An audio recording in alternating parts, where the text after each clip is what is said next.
नमस्कार, बहुत स्वागत है आपका हमारे चैनल में। मैं सुचेता, वास्तु ज्योतिष रिसर्चर। आज हमारा विषय है नवरात्र में होने वाली बहुत सारी नई घटनाओं के साथ नवरात्रि।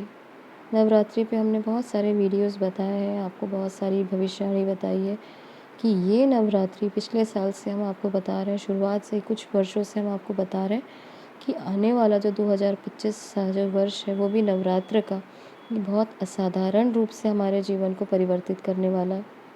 इसे जो आप देख रहे हैं कि कहीं न कहीं ये जो घटनाक्रम दिख रही है, भले ग्रहण की हो या भले षटग्रही, सप्तग्रही, आप किसी भी रूप में देखें। अगर वेस्टर्न जो आउटर प्लैनेट को मिला लें तो सप्तग्रही बनेंगे योग, और षटग्रही योग तो बन ही रहे।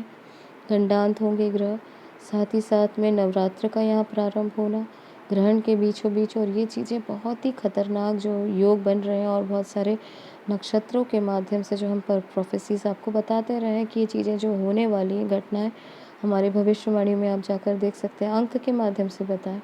लेकिन ये आपको नहीं भूलना चाहिए कि हमने आपको बताया कि नव युग के प्रारंभ का समय आ गया। नवयुग का प्रारंभ, इसे आप बहुत असाधारण रूप से इसको बहुत सामान्य घटना मत देखिएगा। ये बहुत बड़ी घटना घटने वाली है। लोगों के चेतना के स्तर में बहुत बड़े परिवर्तन आने वाले हैं। और जब भी कोई बहुत बड़ी घटना, जब युग परिवर्तन होता है तो बहुत सारी चीज़ें आपस में टकराती हैं, और ये इसका फल हर चीज़ में देखने को मिलता है।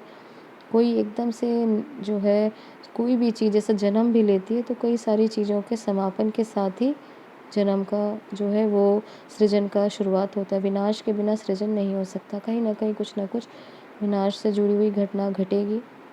इसके लिए आपको समझ के तैयारी करके रखना चाहिए। और जो ये घटना घटने जा रही है, ये असामान्य घटनाएँ होने वाली है, और इस पर हम आपको भी बताते रहे हैं कि किस प्रकार से ये चीज़ें आपको बहुत बड़े रूप में प्रभावित करेंगी। और आपको ये देखना है कि आप इन एनर्जीज़ के लिए तैयार हैं, जो घटनाएँ घटने वाली है। क्योंकि अगर चेतना के स्तर में अगर कॉन्शियस एनर्जी बढ़ने वाली है, तो क्या आप कॉन्शियस एनर्जी को आप हैंडल कर पा रहे हैं? उस साधना से आप या उस एनर्जी से कनेक्टेड हैं? हो सकता है आप साधना ना करें, ज़रूरी भी नहीं है कि हर व्यक्ति साधना करे, परंतु आपको उन चीज़ों को, एनर्जी को होल्ड करने के लिए तैयार तो होना ही होगा, प्रस्तुत तो होना ही होगा।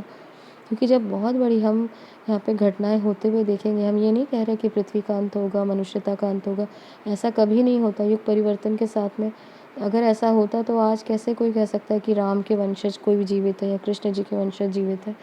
या जैसे हम देखते हैं कि अभिमन्यु के पुत्र जो थे परीक्षित, वो तो बचे ही थे। तो कहने का ये अर्थ है कि चीज़ें तो होंगी, कोई चीज़ अंत होंगी तो इसका ये मतलब नहीं कि पूरी दुनिया या पूरा मानवता ही ख़त्म हो जाएगी, ऐसा नहीं है। परंतु निश्चित रूप से बहुत सारी चीज़ें जो है नेगेटिव हैं, खर्च होंगी, उनका समापन का समय, बहुत सारी चीज़ों का श्रेय होने का समय है। हमने आपको बहुत सारे वीडियोज़ में बताया था, पेट्रोलियम प्रोडक्ट ख़त्म हो जाएंगे, जो चीज़ें शनि से जुड़ी हुई हैं। क्योंकि ये कलयुग में काली चीज़ों का बहुत प्रयोग होता रहा, भले लोहे के रूप में देखें, पेट्रोलियम प्रोडक्ट के रूप में देखें, आप आज इंटरनेट के रूप में देखें।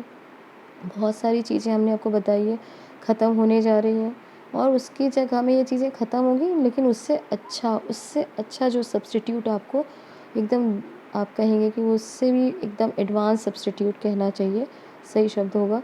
एडवांस आपको टेक्नोलॉजी और उसके साथ में चीज़ें आपको देखने को आगे मिलने जा रही हैं। हर रूप में, हर लेवल में आपको एजुकेशन सिस्टम में चेंज मिलेगा। आपको लोगों के चेतना के स्तर में, जैसे मैंने बताया कि बहुत ज़्यादा लोग अब न्यू वर्ल्ड ऑर्डर के लिए तैयार हो रहे हैं, और उनके लिए आवश्यक भी है, क्योंकि जो नया स्थिति बनने जा रही है वो बहुत ही असाधारण रूप से प्रभावित करेगी। और बहुत समय नहीं है, कितने ही दिन बचे हैं नवरात्र के लिए, जिसको आप 29 मार्च में।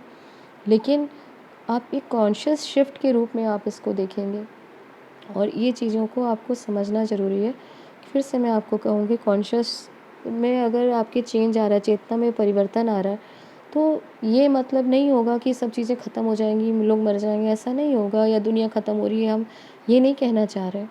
हम ये कहना चाह रहे हैं कि शिफ्ट होगा, कॉन्शियसली लोग ज़्यादा अवेकन होंगे, इसका बहुत पॉज़िटिव प्रभाव होने जा रहा है। पर जो चीज़ें तैयार नहीं हैं, जो नेगेटिव एनर्जी है, वो जो पुरानी, या जैसे कहना चाहिए काली चीज़ें, जो कहने करते हैं जो नेगेटिविटी को फैलाती है, जैसे पेट्रोलियम प्रोडक्ट क्या करता है, फ्यूल जो है उसका यहाँ पोल्यूशन देखते हैं। जो लोहा है उसकी लाइफ बहुत लंबी होती नहीं है। उसके साथ में आप देखें कि माना जाता है कि 20 साल 30 साल से ज़्यादा लोहा की जो स्ट्रेंथ है वो कमज़ोर होने लगती है। घर आर्किटेक्चर के अनुसार तो 10 साल के बाद लोहे की जो छड़ की लाइफ है उसकी वीक हो जाती है।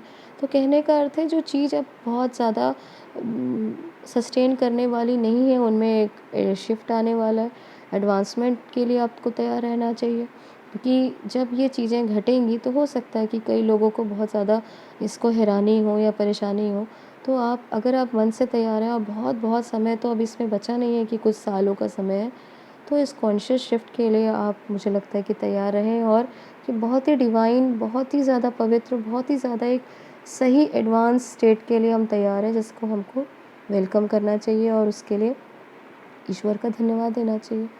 ये जानकारी तक धन्यवाद।